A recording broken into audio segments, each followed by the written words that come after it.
We have a vision of what our church is supposed to be in the community.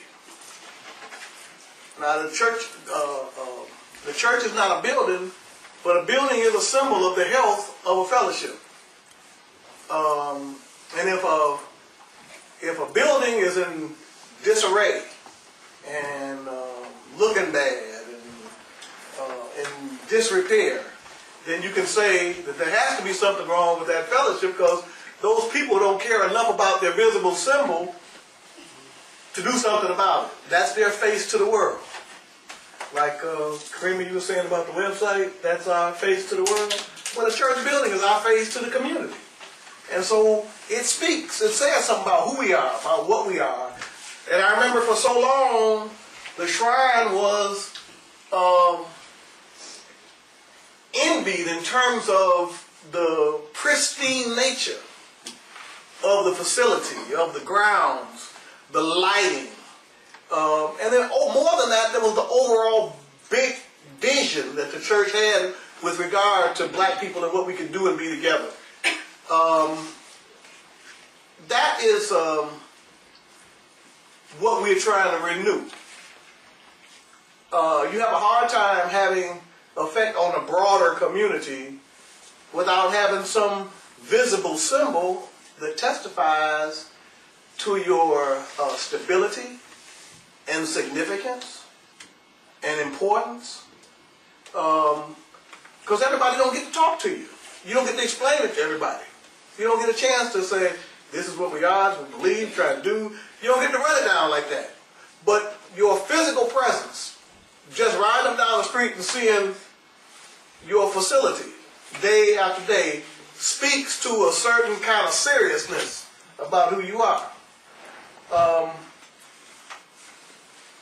A church building just ain't a church building, it's a symbol. And that it says something. It says something to people outside, it says something to people inside about who you are and how serious you are about what you're doing. About how permanent you are. And how dedicated you are to realizing what it is we dream to do. So when the church first started, it didn't have no building. I mean, when the first church started, the disciples didn't have no building. They just had a whole section of the city where they were just all living together. It was a long time before anybody had a building. Jesus will be the greatest preacher ever. He ain't never preached in a building. He preached on the hillside. I'm from a boat back to the shore.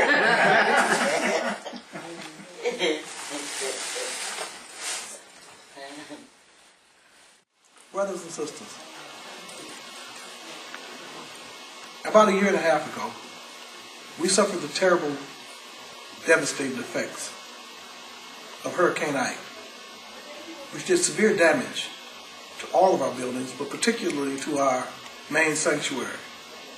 Since that time, we have been having worship service in a chapel space in the Culture Center. We've worked long and hard to try to repair our church, which has come at considerable expense, much more than anything we anticipated.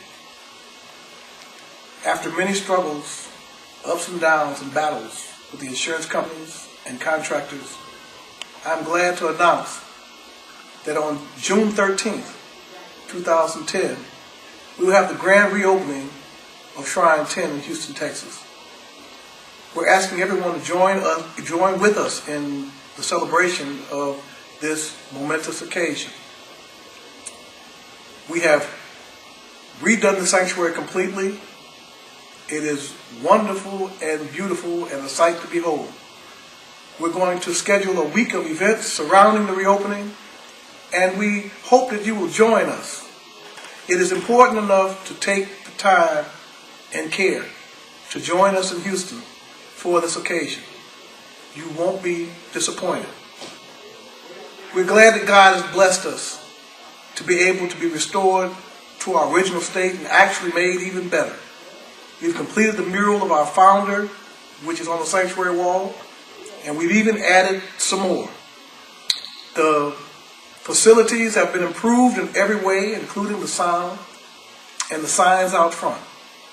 So we're asking you to take the time and the care to join us for our celebration, and that it might be grand and deserving of the effort that we put in and the blessing that we are to the Houston community and to the nation in general. Thank you.